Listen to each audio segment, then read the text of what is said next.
Finally दूसरा test भी जो है वो इख्तिताम पजीर हुआ। पाकिस्तान इस सीरीज़ में वाइट वॉश हुआ। लेकिन एक चीज़ जो अच्छी हुई है वो ये हुई है कि सबसे बेहतरीन जो चीज़ मेरी नज़र में हुई है वो है बाबर आजम की फॉर्म का वापस आना। इस वीडियो में स्पेशल हम बात करेंगे कि बाबर आजम ने मैच के बाद जो प्रेस कॉन्फ्रेंस की है उसमें जो उन्होंने बातें की हैं, हम उस पर थोड़ी सी डिस्कशन करना चाहते हैं कि क्या बाबर आजम ने जो चीज़ अपने अंदर कमी महसूस की है आवाम पब्लिक ने रियलाइज़ करवाया पहले, तो अब उसने भी इस चीज़ को एडमिट किया है। तो हम इस वीडियो में तफसील से बात करेंगे और बिल्कुल अपना जो मौक़िफ़ है वो भी पेश करेंगे कि बाबर आजम का जो उन्होंने प्रेस कॉन्फ्रेंस की है उसमें जो उनके तासरात थे, हमारा उनके मद्दे मुक़ाबल हमारा क्या रिस्पॉन्स है, हम कैसे देखते हैं उसकी प्रेस कॉन्फ्रेंस को। तो सबसे पहले हम बात करते हैं कि पाकिस्तान जो है वाइट वॉश हुआ है और तकरीबन 478 रन्स दूसरी इनिंग में, मेरे ख्याल में अब तक इन साउथ अफ्रीका ये सबसे बड़ी इनिंग है, बड़ा टोटल है जो पाकिस्तान ने सेकंड इनिंग में सेट किया है। तो बाबर आजम ने प्रेस कॉन्फ्रेंस किया मैच के बाद, तो उनसे कुछ सवाल भी हुए हैं। बाबर आजम आज माशाल्लाह स्माइल भी दे रहे थे, मुस्कुरा भी रहे थे। अच्छी बात है कि जब एक बंदे की फॉर्म वापस आना शुरू हो जाती है तो उसके बाद वो मेंटली तौर पर और अपने आप को स्ट्रांग जो है वो बनाता है, स्ट्रांग हो जाता है कि मैं यार अपने अपने आप को पहले से बेहतर महसूस कर रहा हूँ। दौरा साउथ अफ्रीका में हमने अच्छी बात ये की कि हम ओडीआई की सीरीज़ पहली दफ़ा जीत के आ रहे हैं और वाइट वॉश करके आ रहे हैं। तो टेस्ट हम वाइट वॉश हुए हैं। तो इस वीडियो में स्पेशल हम बात करते हैं कि बाबर आजम ने क्या बात की है।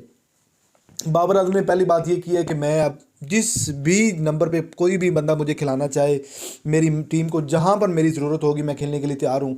बहुत सारे कुछ दोस्त थे ऐसे थे जिनको ये तासर था कि बाबर आजम कहते जी कि ओपनिंग में वन डाउन मैंने खेलना है जी, T20 की मैंने ओपनिंग करनी है।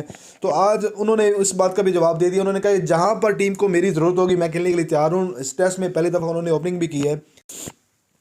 उसके बाद उन्होंने अपनी बैटिंग पे बात की है। बैटिंग पे क्या कहा उन्होंने, कहा जी मेरा माइंड था कि मैं थोड़ा लंबा स्कोर कर लूँ और थोड़ा लंबा खेल लूँ। तकरीबन मैं डबल 100 करना चाहता था। मैं इस सीरीज़ में अपने आप को लंबा लेके चलना चाहता था, लेकिन अनफॉर्चुनेटली मैं वो नहीं डिलीवर कर पाया। लेकिन मेरे माइंड में था, मेरा ख्याल ये था कि मैं एक लंबा स्कोर करूँ। इस मैच में ज़रूरत भी थी उस लंबे स्कोर की, लेकिन मैं नहीं कर पाया। एडमिट किया इस चीज़ को ना कि मैं इस टेस्ट मैच में अगर थोड़ा सा और लंबा खेल जाता तो मेरे ख्याल में रिजल्ट कुछ डिफरेंट होना था। पहली इनिंग में भी 50 है, दूसरी इनिंग में भी 50 है। ये भी बाबर आजम का रिकॉर्ड है कि किसी भी पाकिस्तान के आज तक ऐसा कोई प्लेयर नहीं जिसने साउथ अफ्रीका में जाकर ऐसा रिकॉर्ड कायम किया कि दोनों मैचों में 50 स्कोर की है।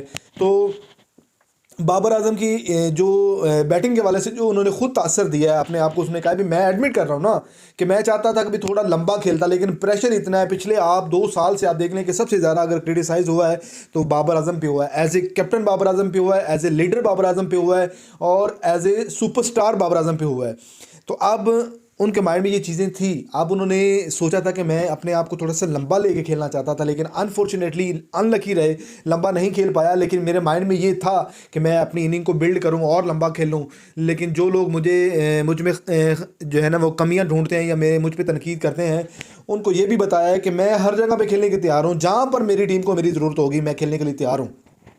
अच्छी बात है। बाबर खुश भी नज़र आ रहे थे, बड़े स्माइलिंग फेस के साथ बातें भी कर रहे थे और एक अच्छा डिलीवर किया अपनी तरफ से। लेकिन अनफॉर्चुनेटली वो इसको थोड़ा सा लंबा नहीं खेल पाए। इसको 50 को 100 में हमेशा कन्वर्ट करना चाहिए। वो जो लेजेंड्स हैं हमारे, वो हमेशा ये कहते होते हैं, जो क्रिकेट के सुपरस्टार हैं वो कहते हैं कि अगर आपने 50 कर लिया है तो उसके बाद आपकी अगली नज़र जो है वो 100 पे होनी चाहिए और आपने इस अंदाज से खेलना है कि आप अपना 100 मुकम्मल करो। लेकिन बाबर आजम क्लोज जाके फिर 82 पे आउट हुए। पहली इनिंग में भी 50 प्लस रन था उनका, लेकिन नहीं 100 कर पाए। लेकिन आई होप कि जो नया बैट सीए के साथ जिस तरह उन्होंने अपनी ये इस 2025 का आगाज़ किया है, अच्छा आगाज़ किया है नए बैट के साथ। बैट भी नया था, साल भी नया था। तो दोनों इनिंग में 50 की है, लेकिन अच्छे टच में नज़र आए, अच्छी लह में नज़र आए और नज़र भी आ रहा था कि बाबर आजम ने अपने आप पे, अपनी फ़िटनेस पे काम किया है। अपने जो उन पे तनकीद की जाती रही कि उनका बेली फैट ज़्यादा हो चुका है, वेट ज़्यादा हो चुका है और हमेशा वो फंसते आ रहे हैं, लेकिन उन्होंने काफ़ी सारे नाकदीन को उनका जवाब भी दिया है। तो मैं उनकी प्रेस कॉन्फ्रेंस के हवाले से बस यही कहना चाहता हूँ कि बाबर आजम को चाहिए कि वो इस चैम्पियन ट्रॉफी में अपना वो रोल अदा करें जिससे पाकिस्तान की पूरी आवाम ने उससे तवक्को रखी हुई है। और उन्होंने स्पेशली आज साइम के बारे में भी कहा कि साइम अनफॉर्चुनेटली वो टीम से बाहर हो गए इंजरी की वजह से आके। तो मुझे जो रोल दिया था एज ए ओपनर, मैंने उसको एडमिट किया, मैंने खेला है और डिलीवर करके भी दिया है। और यही उन्होंने कहा है कि अगर काश आज साइम होते तो मेरे ख्याल में हम और इस चीज़ को अच्छा लेके चलते। लेकिन साइम के लिए उन्होंने बेस्ट विशेज़ भी कहा है कि एक बड़ा सुपरस्टार पाकिस्तान को मिला है और हमें जल्द से जल्द उसको क्लियर भी करना चाहिए। साइम जो है पहली फ़्लाइट के साथ वो लंदन रवाना हो चुके हैं। तकरीबन 13 घंटे हो चुके हैं उनकी फ़्लाइट यहाँ से निकले हुए।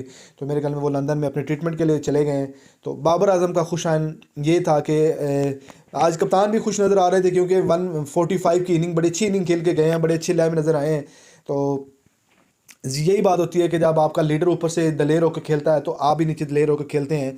अच्छी इनिंग्स खेली गई हैं, आगा सुलेमान ने भी अच्छी खेली, रिजवान ने भी अच्छी खेली, और उसके बाद बाबर ने भी अच्छा खेला है। लेकिन ये चीज़ें हमें इस चीज़ को रियलाइज़ करवाती हैं कि हमें कमियां कोताहियां बड़ी हैं।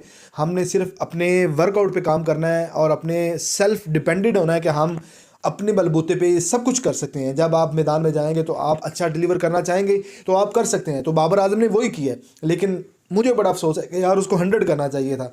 लाजमी 100 करते तो यकीन करें मज़ा आ जाना था। दूसरी इनिंग में 100 करना बड़ा मायने रखता है। तो आई होप बाबर आजम के लिए फ्यूचर में ढेर सारी बेस्ट ऑफ लक हैं, बेस्ट विशेज़ हैं उसके लिए, ताकि आगे उसके बाद वेस्ट इंडीज़ की सीरीज़ है जिसमें 2 टेस्ट हमने खेलने हैं, उसके बाद एक ट्राई नेशन सीरीज़ है वो खेलनी है, और उसके बाद चैम्पियन ट्रॉफी में जाना है। आई होप कि बाबर आजम अपनी इसी परफॉर्मेंस को आगे कंटिन्यू करेंगे और पाकिस्तान के लिए कुछ अच्छा करेंगे, और ये चैम्पियन ट्रॉफी बाबर आजम घर से जानी नहीं चाहिए, ये यहीं पे रहनी चाहिए। जिस मेहनत से सरफराज अहमद ये ट्रॉफी पाकिस्तान में लेके आया है, अब आप लोगों के कंधों पे ये है कि आप लोग इसको जाने ना दें, मज़ा भी रहे। दोस्तों इसी के साथ अपने मेज़बान डॉक्टर शाहिद दिलबर को इजाज़त दीजिएगा, दुआ में याद रखिएगा। अल्लाह निगहबान।